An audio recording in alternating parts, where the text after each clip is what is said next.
Well, welcome to the Mary HYTKEN DUMONT University here at Anshe Sephardim Bethel Congregation, and in our third part of the liturgical department in our series on Tefillah. So first we talked about the Shema and its blessings. Then we talked about the Amidah, and now we're ready for brachot. Welcome to Mrs. Rudinsky, who's with us. Welcome, welcome. Then we're ready to talk about the brachot, and I wanted to focus really. There's so many different brachot we could focus on. I wanted to focus particularly on the benching, because really the benching, as we'll see, is a quintessential bracha. It's really the only bracha that's mandated by the Torah. So it's so fascinating. And many of our thoughts tonight will be from this relatively new volume by Rabbi Soloveitchik, and which came out posthumously, as most of his writings have, Blessings and Thanksgiving. And I have the privilege that it was dedicated in memory of my Aunt Gladys Neustatter. And so with that thought from Aunt Gladys, let's get it right into it. Here we go. We're here at the Mary HYTKEN DUMONT University, and here's our final part. Well, what are we going to do tonight? We're going to look at what is a blessing. What does it mean to bless God? Kind of a strange idea. I'm going to give a blessing to God. We're going to look at that quintessential blessing, the Birkat Hamazon, and what does each blessing mean? And then we'll ask, what does this tell us about blessings in general? Many of our thoughts will be from Rabbi Soloveitchik. The framework will be Rabbi Soloveitchik's framework. Now, the only time it actually says to bless God, as we mentioned, is this verse in Parshat Eikev in Deuteronomy, that it says,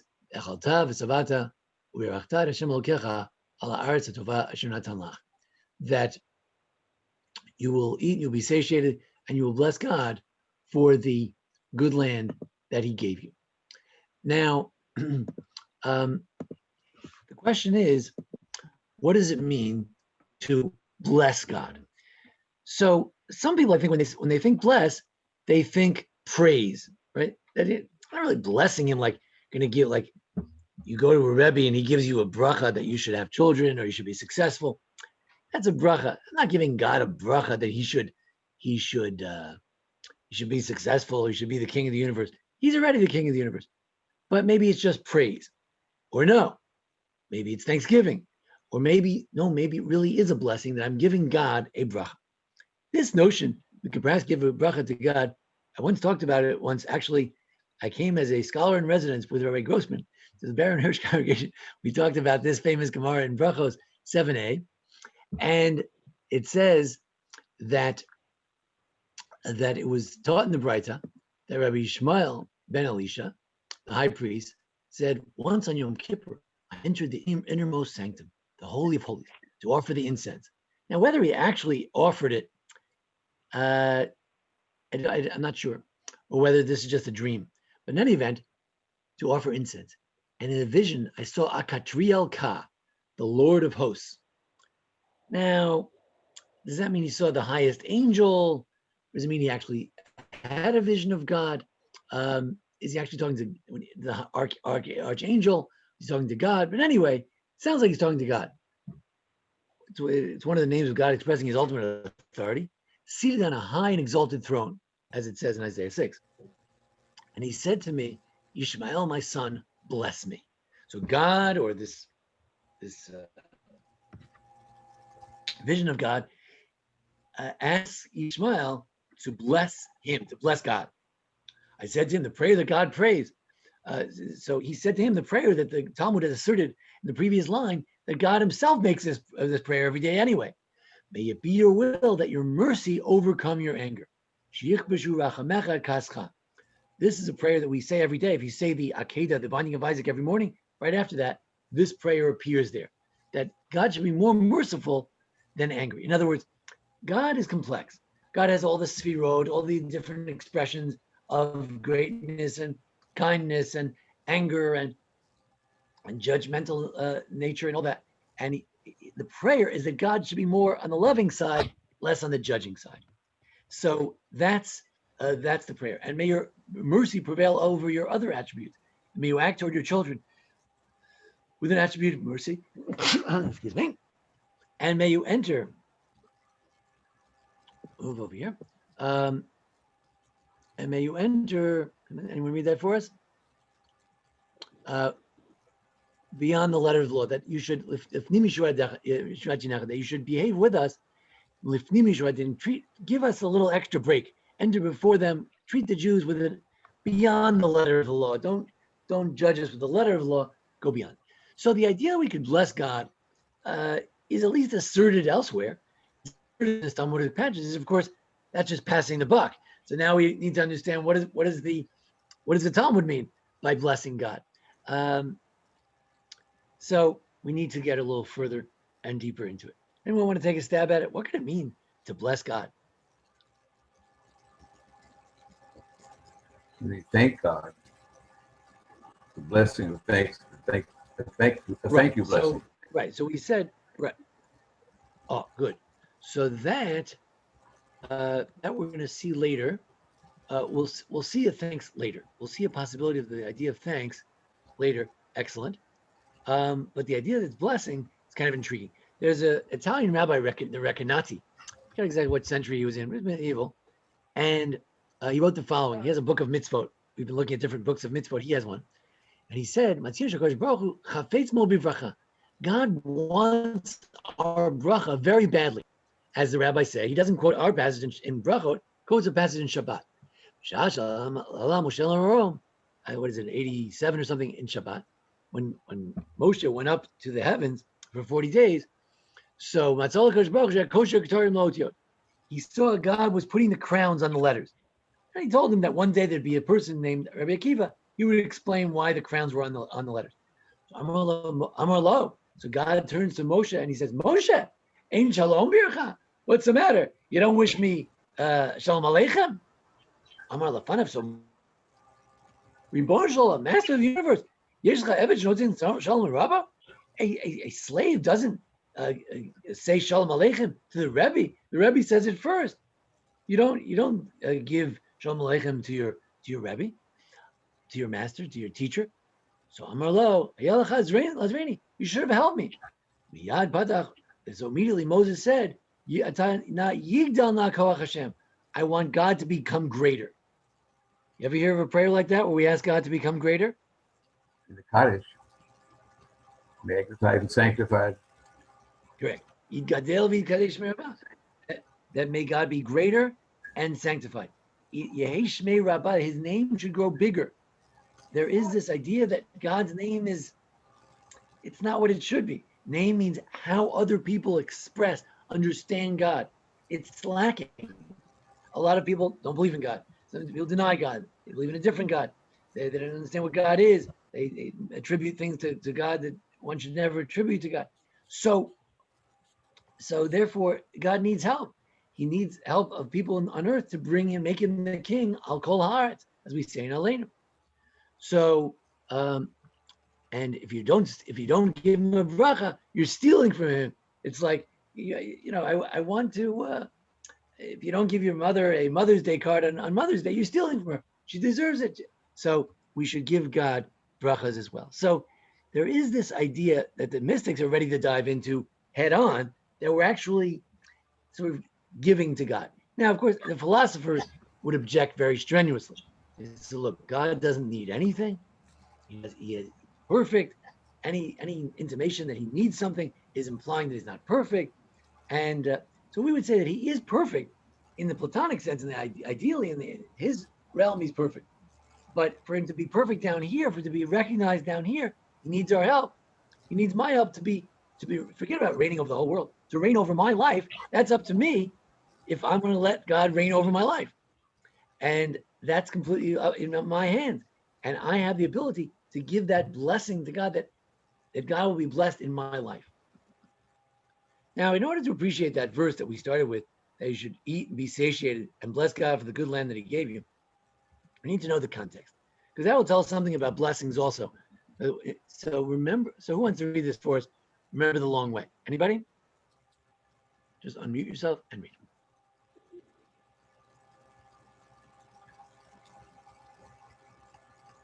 Anyone? Anyone want to read it for us out loud? Do you want me to start at remember? Please. Yeah, okay. Remember the long way that the Lord your God has made you travel in the wilderness these past 40 years, that he might test you by hardships to learn what was in your hearts, whether you would keep his commandments or not. He subjected you to the hardship of hunger and then gave you manna to eat. Read the whole thing. What's that? The manna, yes. And the manna to eat, yep, which neither you nor your fathers had ever known, in order to teach you that man does not live on bread alone, but that man may live on anything that the Lord decrees. The clothes upon you, Yeah, so you did not wear out. One second. Rabbi Samson Hirsch wanted to suggest that since in the end we're going to bless God, he says, look, I gave you manna from heaven. Now you should bless God for the land that I give, for the food that I give you and the land that I give you. It means that just like we thank God for the manna that comes directly from heaven, so too we should thank God for the food, even though it's not as direct. Continue. Great. The clothes upon you did not wear out, nor did your feet swell these 40 years. Bear in mind that the Lord your God disciplines you just as a man disciplines his son. Therefore, keep the commandments of the Lord your God, walk in his ways, and revere him. For the Lord your God is bringing you into a good land, a land with streams and springs and fountains issuing from plain and hill, a land of wheat and barley, of vines, figs, and pomegranates, a land of olive trees and honey, a land where you may eat food without stint, where you will lack nothing, a land whose rocks are iron, and from whose hills you can mine copper. Don't know the rest. Got covered. Okay. And then, yes, when Okay. you've eaten your fill, give thanks to the Lord your God, the good land she has given you. So thank you, Jason. Sure. So there's also a lot of talk there in Deuteronomy of don't forget God, lest you be careful, lest you forget God. So some want to say that the blessing is not to give God something he doesn't have. God doesn't need anything, the philosophers would argue, Jewish philosophers, but rather that maybe you don't recognize it. Maybe you don't recognize that just as the man came from heaven, our ability to live, to have food, to have a land, it also comes directly from heaven. It's a matter of acknowledging that God is a source of blessing. So that's the context to not forget. The blessing is a matter of acknowledging the blessing that comes from God. We'll see that in the Sefer Chinuch in a moment. Now, when the Rambam, we're always interested in what does the Rambam have to say. When the Rambam formulates the mitzvah to bless God, he says something uncharacteristic. The Rambam's not generally one of these pietists who, gets all flowery about God's name. This is a legal book. This is a 14-volume legal book. And he's telling you the 613 mitzvot, very perfunctorily, just one line. So it's a mitzvah to bless the Hashem HaGadol VaKadosh, the great and holy name, after we eat. It's this business of great and holy name. Again, there are different editions of the Rambam, but in the edition that Soloveitchik used, and it's in the printed edition, it says to bless the great and holy name. Oh, great and holy name. What did the Rambam is a Hasidic Rebbe say? Oh, you should bless the great and holy name. So what? Well, just tell us to bless God, to bless the Master of the Universe, to bless whatever you want to call Hashem. Get it over with. Like in this other edition, it just says Shem HaKadosh Baruch Hu, to bless the name of the Holy One, blessed be. That's the normal way Jews talk. To bless the great and holy name. What's this business of great and holy? So Soloveitchik claimed that great and holy reflects two ideas. Gedula, he says, Gedula and Gevura. Gedula is chesed, kindness, the right side. Gevura is judgment. Every day we say Hakel Hagadol, that's kindness. Hagibor, that's on the left side.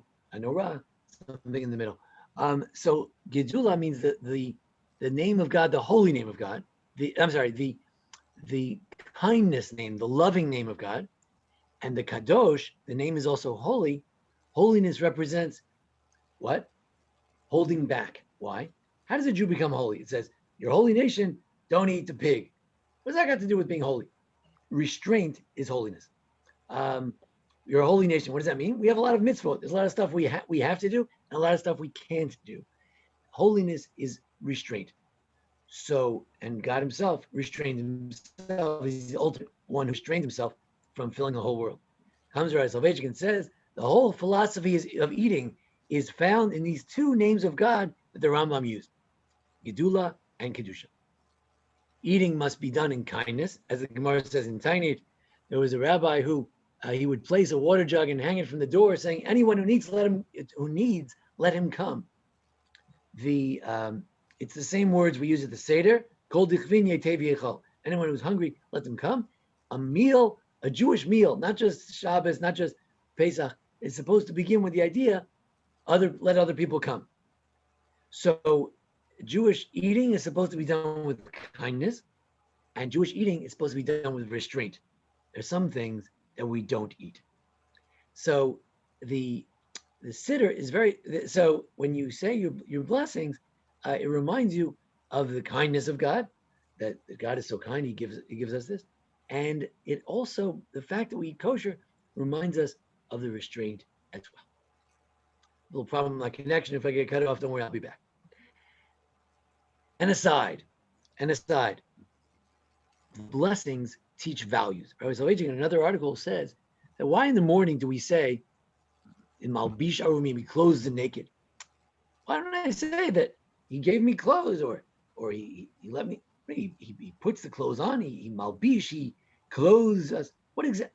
He says the idea is we wake up in the morning, we talk about things that God did, things that God does that we need to emulate. Rabbi Soloveitchik claimed that we don't mention every bodily function in the morning. We could mention, I can hear, we don't mention everything. We only talk, there's a big focus on things that will help us guide our ethical behavior. So the blessings are not just about God, it's about who we should be. So when we go and we say the Birkat Mazon, in some ways, we're reminding ourselves that we want to act in kindness, to eat with kindness, and to eat with restraint. Also, as Ramban points out, we shouldn't be the Nachmanides points out, we shouldn't be gluttonous either, so there's a restraint there as well. Now, there's a debate between the Rambam and the Ravad, or what happens if you would just eat a little bit, like an olive's worth. So the Ravad says, what do you mean? Olives, there's a debate about it, but no matter what you eat, if you eat olives or whatever you eat, it's a Torah commandment to eat. But the Rambam says, no, only if you're full. And it leads to an interesting Gemara about something which is going to be one of our punchlines. One of the key points for tonight is this Gemara about thanking God even when we're not so full. Let's take a look. Ms. Rudinsky, would you read it for us?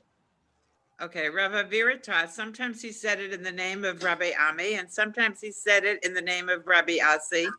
The ministering angels said, before the Holy One, blessed be he, Master of the universe, in your Torah it is written, the great, mighty, and awesome God, who favors no one and takes no bribe from Devarim. Yet you, nevertheless, show favor to Israel, as it is written, the Lord shall show favor to you and give you peace. He replied to them, and how can I not show favor to Israel? As I wrote for them in the Torah, and you shall eat and be satisfied and bless the Lord your God, Dvarim, meaning that there is no obligation to bless the Lord until one is satiated. Yet they are exacting with themselves to recite grace after meals, even if they have eaten as much as an olive bulk or an egg bulk, since they go beyond the requirements of the law. They are worthy of favor. Very good. You made it with the phone. So, thank you. Sure. So, there's an idea that at first we started with the idea that, when you thank God, when you live in Israel, you have a beautiful, sumptuous meal, and you're full, so then you thank God. Comes the Gemara and says, no, we Jews, we go beyond that. If we just had an olive's worth or an egg's worth, we had a ration of food, we would thank God too. And now we realize that Dr. Levy said maybe we're thanking God. I don't know if it's so much a thanks when you're practically starving. I don't know if it's thanks. Maybe it's just acknowledging that he is the source of this food as well, even if it's just an olive's worth. Whatever it is, it's an acknowledgement from God. So we'll get back to that later, but bear that in mind that we thank God even when we're not full. Yes. Is food first? Is this in Kamak in Torah source? Is this the what? In Kamak in Torah. The in Kemach in Torah. Right. If there's we're blessing because nothing to eat, there would be no Torah. Comes first, then the blessing. This would be after the meals. So Oh here, yeah, why we thank God after the meal? We're going to get to that later. Why after the meal? Why not before? Right. So we let's did think it about that. before. If we're being thankful, so which one should be? If you're being thankful, should it be before or after? Yeah. What do you think? I think both. Well, yeah, right. It could be, but Rabbi Soloveitchik wants to argue that after, that we thank someone after we get something, not so much before. But you could certainly disagree. The short motzi, but we don't want to wait to eat. So the motzi might just be. It could be that they're different functions. The motzi, the bracha before, which the rabbis instituted, it's not a Torah law, is to acknowledge. I think that's what Christians are thinking. They're saying we want to acknowledge you before the meal, the grace before the meal. After the meal is more of a thanks for that which was. So maybe it's different in that sense.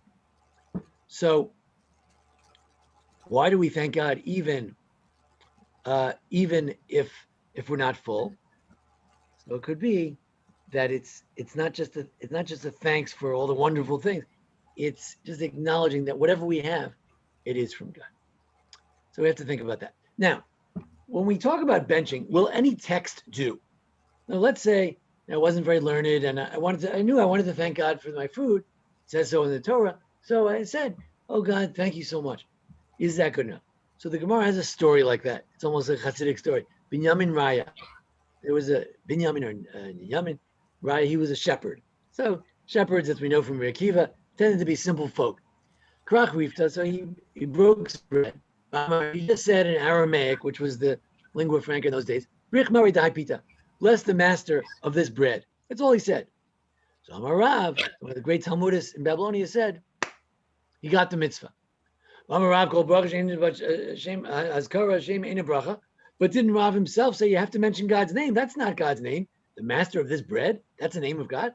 Says, maybe he said Brich Rachmana, blessed is God, the master of this bread. So maybe he mentioned God, even if he used the Aramaic word meaning merciful God.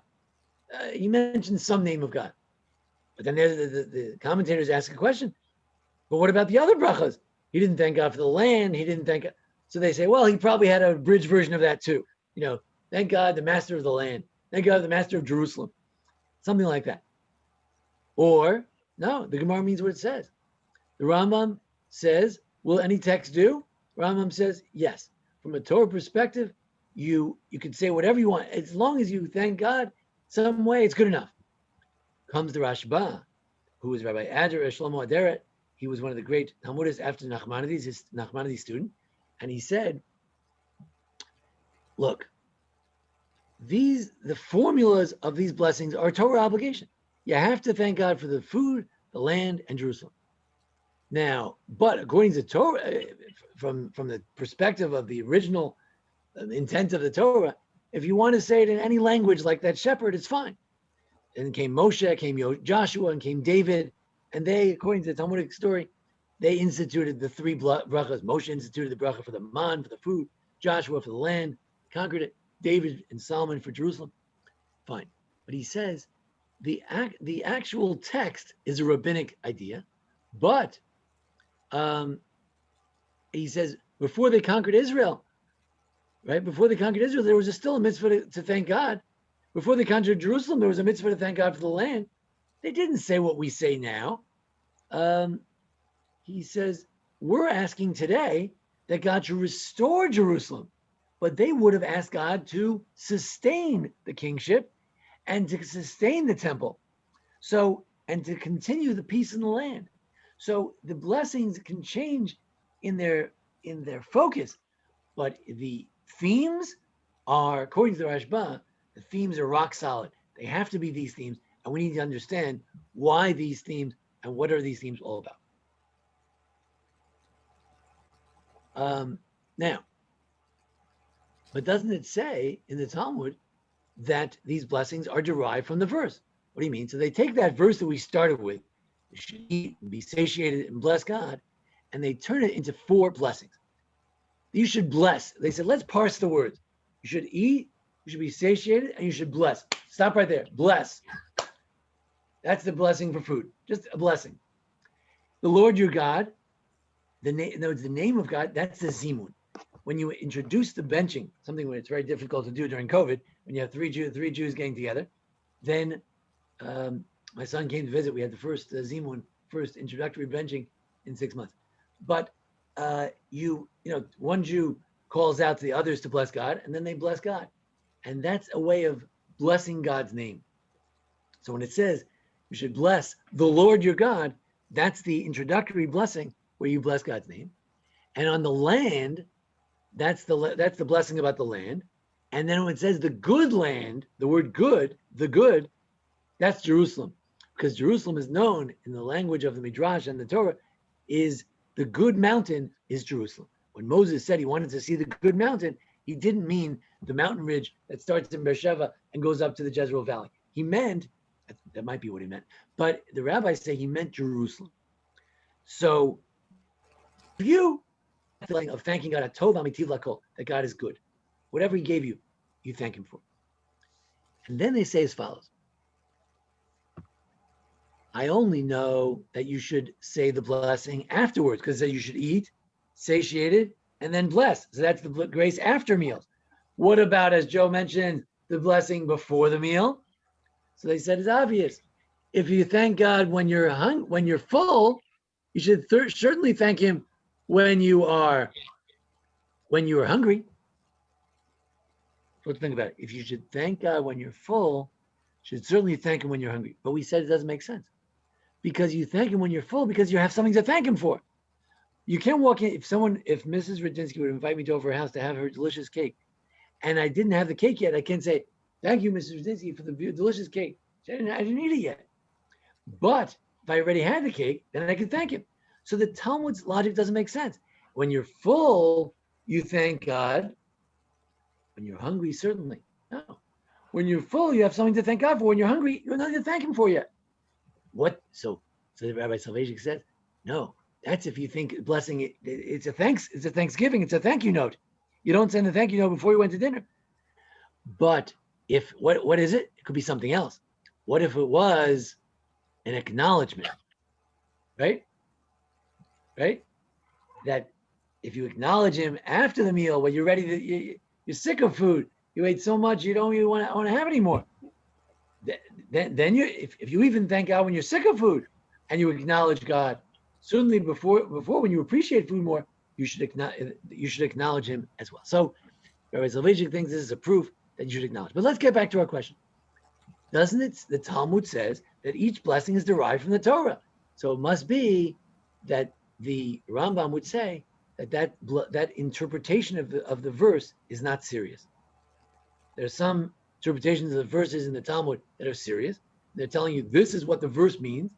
And he said in this case, the rabbis made up the blessings. They connected them with this verse, but there's no obligation from a Torah perspective. God did not say what themes to mention. But then you say, what do you mean it doesn't say what themes? It certainly does say what themes. What theme is in the verse? You should listen to this verse. You should eat, you should be satiated, you should thank God for the good land that he gave you. What theme is mentioned? Right? Clearly, it says, bless God for the good land. So now we have to turn to Rabbi Yonatan and Uziel, and I think this is going to get to Joe's idea about Thanksgiving. There are different translations of the Torah in official Aramaic, and one of them is written a little bit later. They call it Pseudo-Jonathan, whatever. It's certainly a lot older than I am. It's probably over 1,000 years old, and they call it Yonatan Uziel, whether it's really Yonatan Uziel or not. But it's an old translation, and it has interesting interpretation. So look how he translates this verse that we've been looking at the whole night.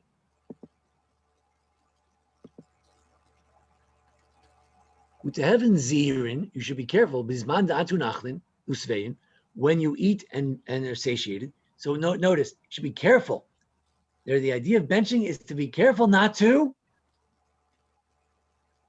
what?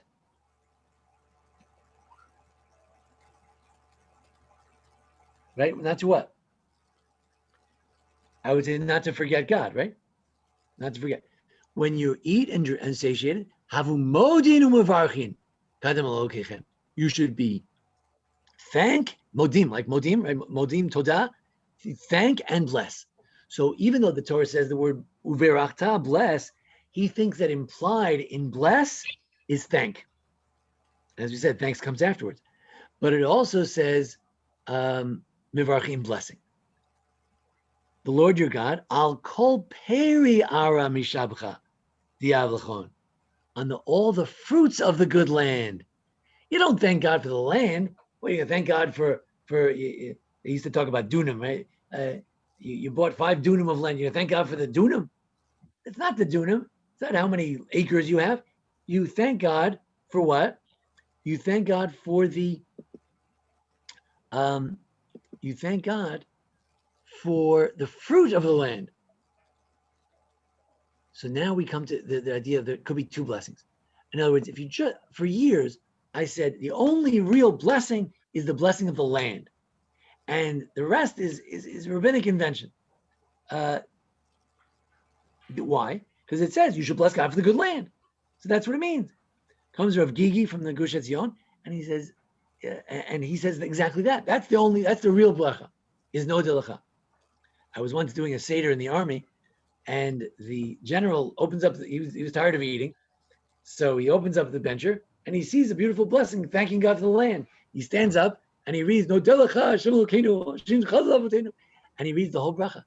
So I tapped him on the shoulder, this big guy, he's like a lieutenant general. And I said, I'm sorry, we have to read the other bracha to start from the beginning. But he was right in a way.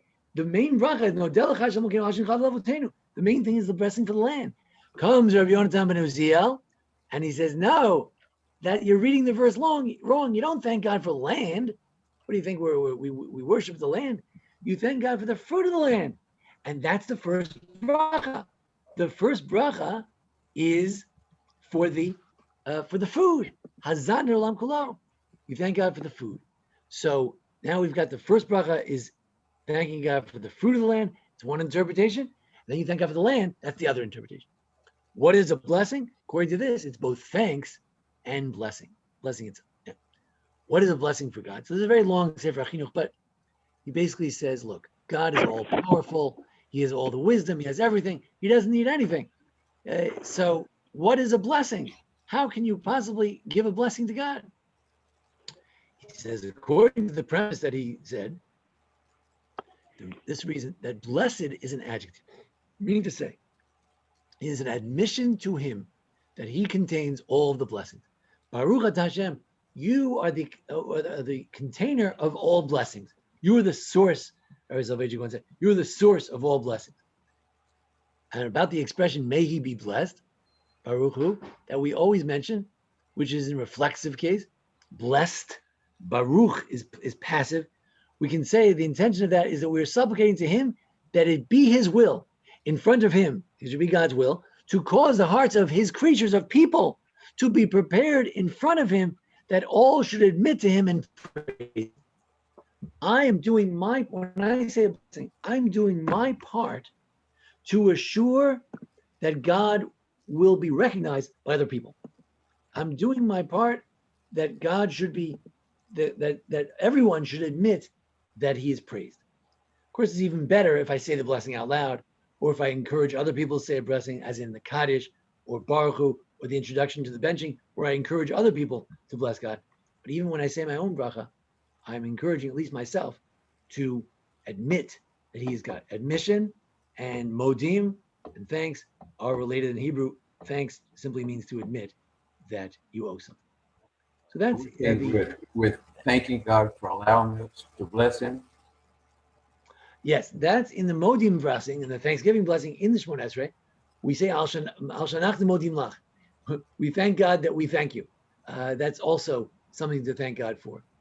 Thank you for the opportunity to bless you, but also to be the source, to be able to be one of the emissaries of God, to spread the word about how blessed God is. That's also something maybe we're thankful for. Could be. So we talked about this, that this logic of the Talmud seems to reflect the idea that it's not a thanks, it's a recognition. When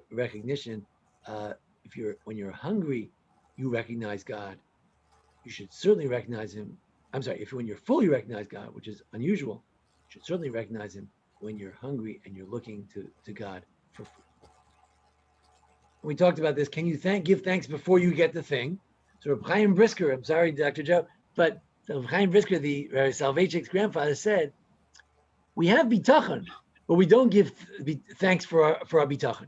Again, I think many Christians, many people would say that, oh, I thank you, God, for all the faith that I have.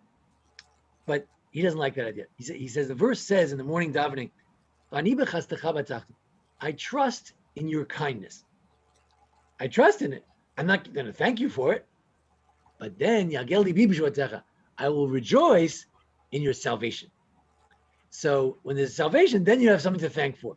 So he claims that the thanking comes afterwards. Yeah, you can argue with it. I myself am not sure I understand it. But that's what Rabbi Chaim Brisker said, that before the meal, you just have faith.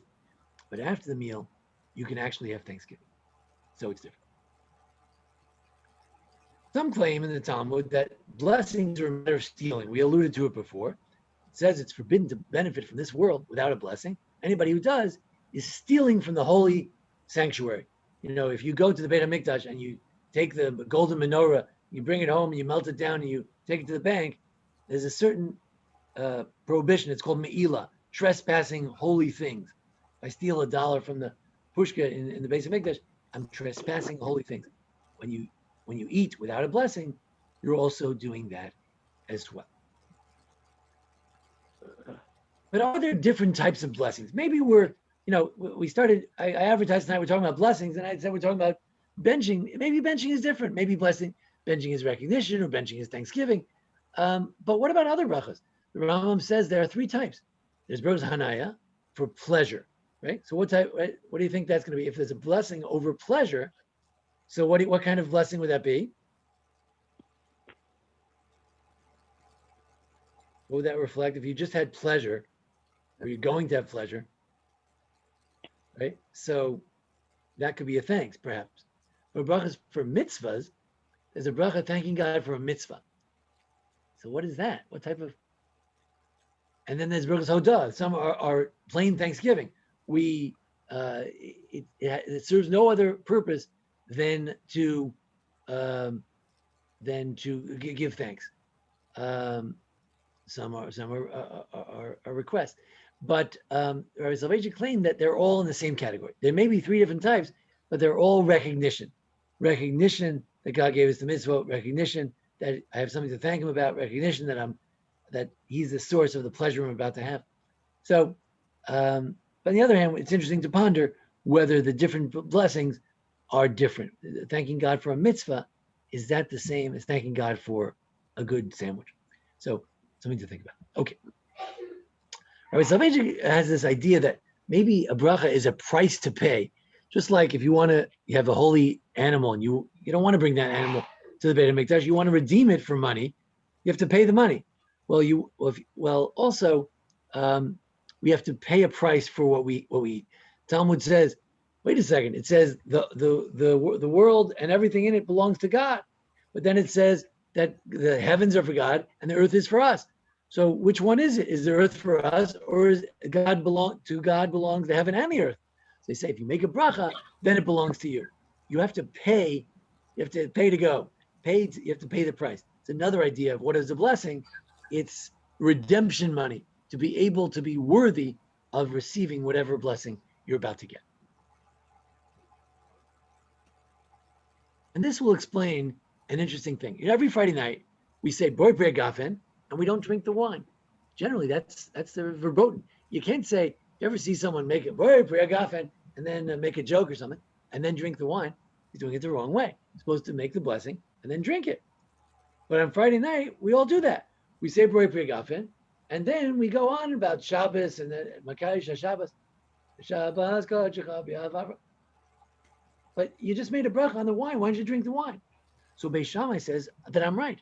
You should say the Kiddush and then say Boi Priya Gafen and then drink the wine. So why do we do it the other way? The way we do it doesn't make sense. Comes to Soloveitchik and says as follows. If you would say the Kiddush over a cup of wine and then say B'rei B'gafen, it means you were making Kiddush over. We can figure it out. What did I just, what am I made Kiddush over something that wasn't good. What was wrong with it? If I make the Kiddush first and then I make the bracha, there's something wrong with that wine. It wasn't good for the Kiddush. It was not kosher for Kiddush. Why?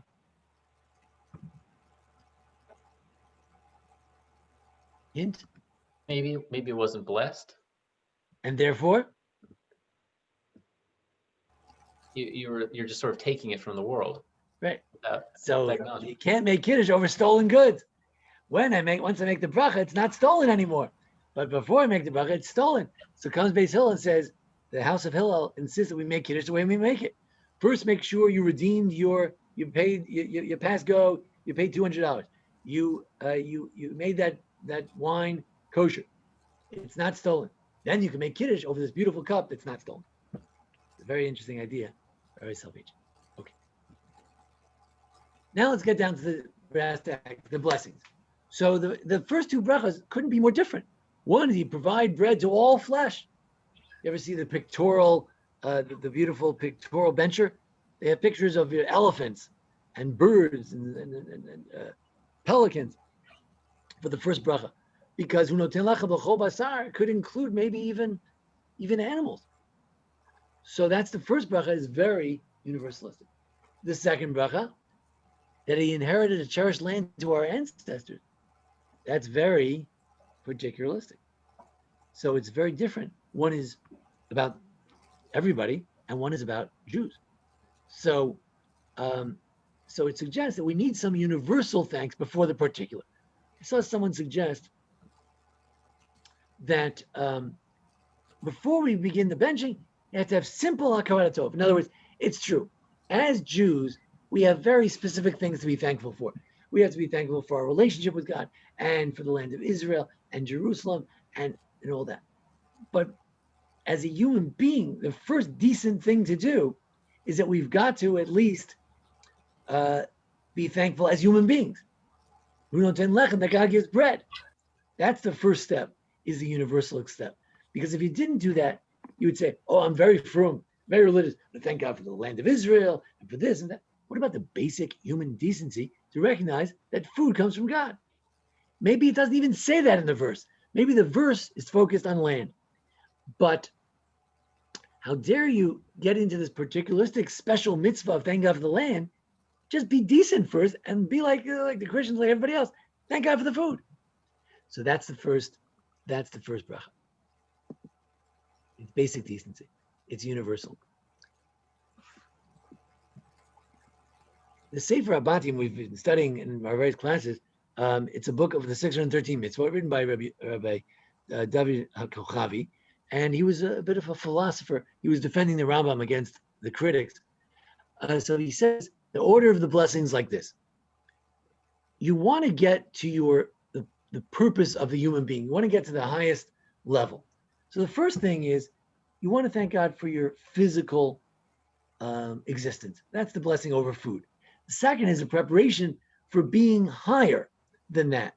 That we need to achieve a little bit of peace, and by having a land of Israel, we could have a little bit of peace, of our own land.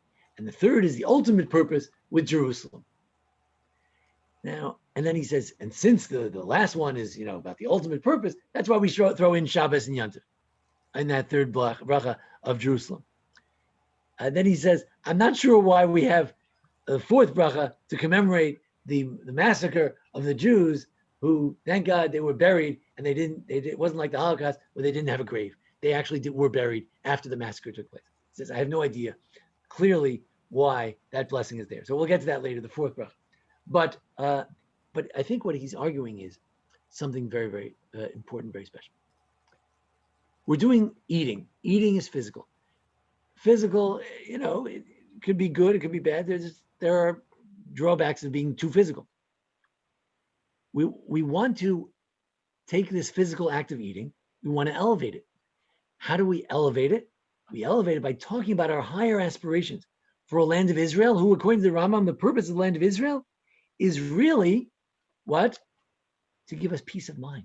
So we don't have to worry about the goyim and the persecutions and different problems. that's the land of Israel, is the place where we can finally have some rest. And when we have rest, we could think, we could contemplate, we can. So the idea of benching is it's not just enough that, thank you, God, I have sustenance. I'm a human being. I'm a creature. I'm a biological being. Now I had what I needed. Now my body can go. You can digest everything, and I can survive. That's not good enough. We want to go to the next step to get to the shlemut, to wholeness, to greater perfection. That I want to appreciate that I'm here for a higher purpose, and Jerusalem reminds me of that higher purpose. So very, very important message from Rabbi David Kuchavi, the halachist and philosopher of the Sefer Habatim, the books of the houses. He goes on and he says, I'm reading from the first part, second, the 18th mitzvah of benching.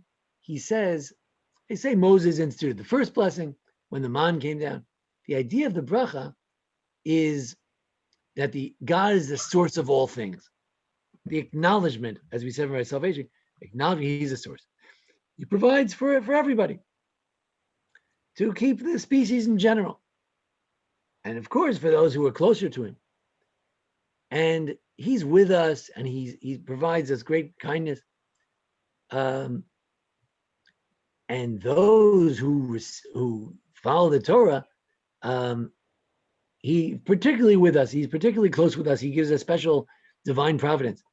And when the man came, they realized that physically, that wow, God cares about me. And it was really, God cares about me all the time. But when they had the man, they particularly realized that God is connected with them. So, like Rabbi Bick, regarding in his book about the Shemona Esrei, the Amida, he says it's not about asking God for 18 different things. Shemona Esrei is about connecting with God. The benching is about recognizing that what? Recognizing that God has been providing for me all along in a sort of intimate kind of way, that we have divine providence, like the man. That is what it is. And then we got even further when we conquered the land of Israel. We got even further in our appreciating the divine when we had the miracle of conquering the land of Israel. Good. Certainly in our day, it has extra meaning, as we've seen God help us conquer Israel in our own day. Okay. Good. And he says, you see from the context of the verses where the Torah wrote this business of thanking God for the food, that he gave us all this stuff so we could walk in His ways, not just to eat the good land, but so we could keep the mitzvot, because that's what Devarim is all about, the keeping the mitzvot. So that's why we mention Torah in this bracha. Thank God for the Torah that you've taught us. What's it doing in there? It's supposed to thank God for the land. He says, because God didn't give us all this land just to have land and eat. We're supposed to keep the mitzvot. It's all connected. And if you don't mention that, we have to give it back. We have to repeat the benching if we didn't mention Torah. Because He gave us the land of other countries. It's not fair. Give it back to the Palestinians. If you're not keeping the mitzvot, keep the mitzvot, then you have a right to the land. Et cetera, et cetera. So very interesting. Now, what about this zimun? Another aspect of the benching, usually we think that there are 4 blessings. Blessing for the food, blessing for the land, Jerusalem. Then there's another blessing about the massacre. We'll talk about that later. And then there is another bracha. Blessed is the one whose food we ate. It's the zimun, the introduction. If you have 3 men, perhaps there are 3 women as well, then you can invite 2 other people to bless God for the food that you ate, and then they respond, blessed is God for the food that we ate. Baruch shachal mishalom. So let's understand, what is that? Rabbi Soloveitchik said, when you do that, when you invite 2 other Jews to thank God, then it's similar to the Kaddish, it's similar to the Baruch Hu, it's similar to Kedusha, where you're praising God with someone and bringing greatness to God to other people. And this is really how the Sefer HaChinuch described blessings in general, is to help people appreciate God. And that's what a zimun is. And it's a fulfillment of the verse, to sanctify God's name, Kiddush Hashem, helping other people appreciate God. very serious. Now, the Soloveitchik mentions that the Jerusalem Talmud has a very strange thing. It says, let's say you didn't have three people. Like in my house, I got my son and myself. We got my wife, my daughter. We have 2 men, 2 women. We don't have 3. So could you invite just the other person there? Could you invite them? Let's say you had 2 people. Could you invite the other person and say, hey, let's bless God, and let the other person respond? Do you have to have a crowd, 2 people? So one rabbi says yes, one rabbi says no. Our Talmud discusses it. The Jerusalem Talmud, Palestinian Talmud, says, well, according to Shmuel, that you only need 2 judges. You don't need 3 judges. Then you could say the Zeman with just 2 people. Judges? What does judges have to do with it? That's in the laws of judges. We're talking about benching. What does that got to do with it? Comes Rabbi Soloveitchik and says, when a couple of Jews sit down and I say, hey, you know what? Let's bench. I used to live among with some people once who didn't bench. They didn't bench. So if you bench, if I would have said to them, hey, let's bench, they would say, no, we don't do that. So what does that mean? They decided we're not benching in this house. We don't do benching. So when I say to 2 Jews, let's bless God for the food we ate, and they say, let's bless God for the food we ate, what did we just do? We made a judgment. We made a decision, a group decision. We're going to do it. We're going to thank God. So that's how our Soloveitchik explains the connection between judging and This has to do with yes. witnessing. Like in the Jewish court, you need 2 witnesses. What we're doing is witnessing. Very good. You might say that 3 represents a court and 2 is witnessing, and there's a type of witnessing. Well, I think that would be true in general. To explain that Talmud, the rabbi was specifically speaking about the idea that 2 judges are enough. And he was talking about judges. A judge can't be the witness because he's a But judge. witness, but you need 2 witnesses. Is that right? Yes. So The idea, yes. Can you bench alone? Right. It's strange that we do allow ourselves to say, blessed is God, just because like Joel Finkelstein recognized God. So he's blessed in as much as I do it, but he's really blessed if I can get someone else involved. And you're right. So it's interesting that you can even do a blessing with it. Some say that in the Sephardim, they often say, they say, we all know that's wrong. He's supposed to say Brei Priya Gafen. So I was talking to Rabbi Gerstein, I think, at the Spanish and Portuguese. He said, no, it's very simple. The last word of a blessing is Amen. So the blessing's not over. If the blessing's not over, you shouldn't say Gafen, which is what you say at the end of a verse. You say Geffen, which is what you say in the middle of a sentence, because you're not. So really, every blessing is supposed to be responded to. It's waiting for an Amen, for the Amen chorus. Okay, good. A little bit too much material tonight, but let's just quickly finish up. Let's see. So it's interesting that when we do thank God for the land, so a couple of interesting quick points. Number one, there was a rabbi who would only dilute the wine when he got to the second blessing, because he claimed that the first blessing is a blessing and the second one is a thanks. And when you're doing a song to God, you have to have nice diluted wine, not wine that you can't even drink because it's so thick. So he felt that the nodeh, the Thanksgiving blessing, is a whole different song to God that the first one is not. Rabbi Soloveitchik explains that you can't just say thanks God, thanks for the land. You have to say it's a beautiful land. It's a desirous land, like like Eve was desiring that fruit. The land of Israel draws us. Every Jew, even no matter how removed they are, there's a certain connection, a certain longing for the land of Israel. That's why we have to call it the desirous land. And we mentioned it's a holy land. We mentioned it's expensive land. The idea that some Jews say, you can't have all the Jews in Israel. There wouldn't be enough room. That's heresy. The land of Israel is big enough. It can expand. It's like a deer skin. You can stretch it. It can have as many people as you want.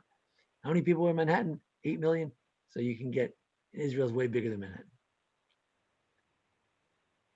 Tanya Rebelezer, Oimer. So they say you have to mention Torah. We're not just thanking God for the land. We thank God for the covenant, which is connected to the land. thank God for the Torah connected to the land as well. Because the land is all about, yet in order to have the land of Israel, you have to keep the covenant and you have to keep it. Now, the blessing of Jerusalem was weird because we asked God to have mercy. This is not a Thanksgiving. The whole night we were under misimpression that benching is a Thanksgiving, but the third blessing is a prayer.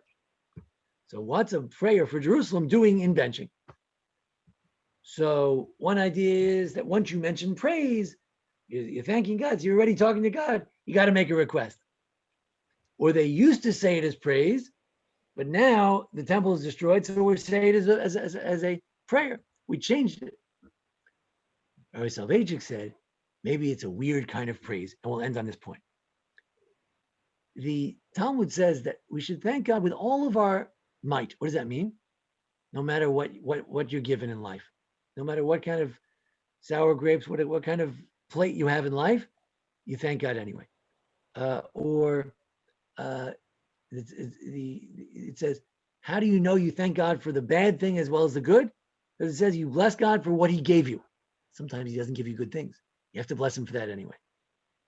You thank God for everything you have. So when we say, God, restore Jerusalem, Jerusalem is destroyed, restore it. You know what that is? It's actually we're thanking God for Jerusalem. We're thanking God for that which we don't have as well. It's a little bit of a stretch. That's what he claims. He says as follows: even as one thanks God for the adversity of the destruction of the land and of Jerusalem, you can also thank him for his need, and not only for his salvation. Sorry, do not render us needful of gifts from the hands of flesh and blood. You want to thank God even for your needs. I think Joe was mentioning something like that. You want to thank God for the problem of Jerusalem. You want to thank God for that too. So, and the fourth blessing is the weirdest bracha, and it connects with what we just said. The fourth blessing was instituted because we say God is good and he makes good for others. He's good because when Beitar was destroyed, which was the worst thing that ever happened to the Jews, tens of thousands of Jews were killed before the Holocaust, and they had a great ruler, and he thought by all of them to be the Mashiach, but he fell into the hands of the Romans who killed him, and it was a calamity as great as the destruction of the temple. But the bodies of the people massacred were buried, and they didn't smell when they buried them. So for that, in the end of benching, we always thank God for being good.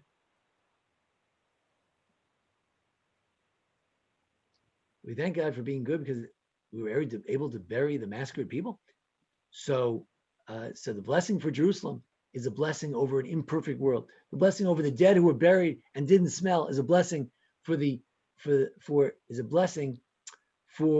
imperfect world. The blessing for an olive worth of food when all you have is a ration is right. If you're benched in a concentration camp, it's a blessing, recognizing God even in adversity. It's a recognition that everything comes from God, even the bad things as well. So I like to say like this, that in the end of the day, when we say the benching, we're thanking God not only for satiation, a great meal, but we're also thanking God even if it wasn't a great meal, because recognize that it comes from Him, like the man. It's part of our relationship with God. It builds that. Benching is meant to build that relationship. That God, I have a job. I can put food on the table. I had lunch today, and it's all from God. It could have been very different. I could have gotten killed at the corner, crossing the street, or who knows what, and I didn't have to be here altogether. So it's a recognition, and we're able to thank God even for the worst of times. So as people who live in a relatively privileged existence, we could say, when we get to that fourth blessing, when we get to Jerusalem, we can say, we could thank God even if things were 100 times worse. Certainly for the little peklach I have today, the little problems I have today, I can thank God, no question about it. So it enables you to be able to thank God in any circumstance. The benching is designed so that you could thank God in the worst possible circumstance. You could still thank God. So, and perhaps that's the idea of blessings in general, is to recognize to recognize God, to remind yourself to try to be as kind as God is to us, we should be to others, and not to forget God, and that no matter what, there's always something to be thankful for, and that we have a huge role to play in the world to bring God's existence and blessing to other people as well.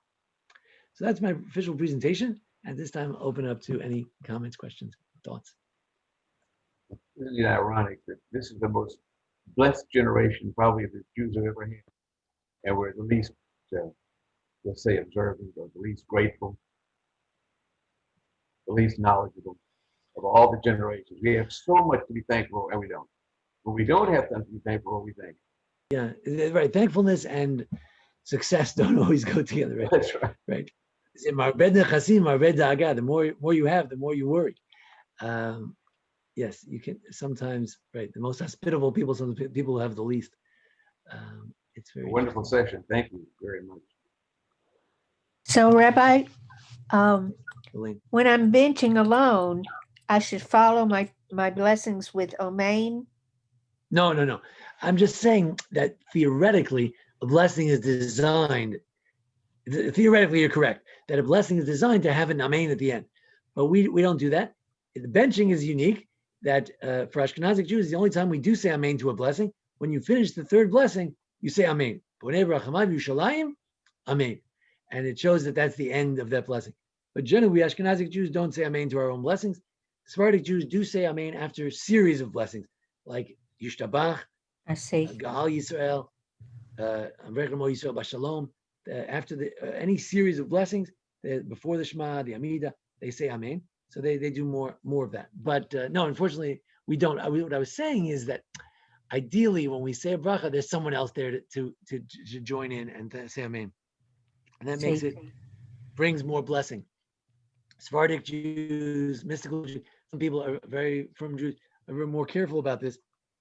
Whenever they say a bracha, they always say it out loud so others can answer amen. I'm like a Marano. I'm afraid that I grew up. I was like afraid that anybody should hear that I'm so frum or something. So I always mutter it underneath my breath.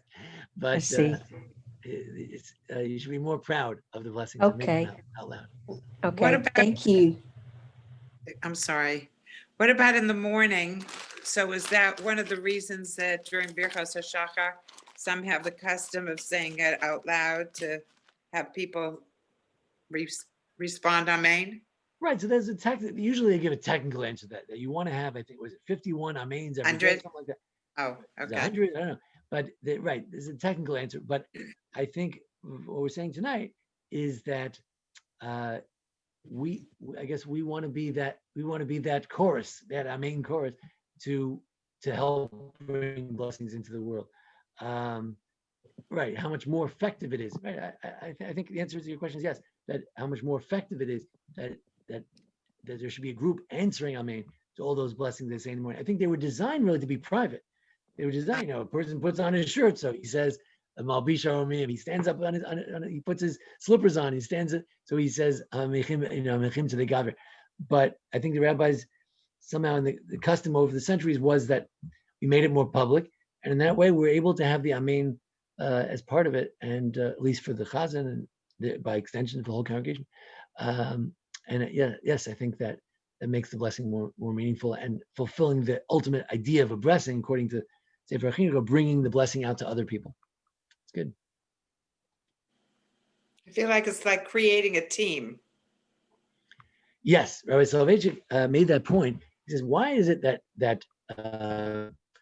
we always start with a Kaddish or a Baruch Hu? Mariv, in the Sfarad, you start with a Kaddish and then Baruch Hu. Right? Ashkenazim start with a Baruch Hu. Mincha, you say Ashrei, but then you go into a Kaddish. And in the morning, also, Baruch Hu, Kaddish. So he says that when Kaddish is recited, you become a team. You become a minyan.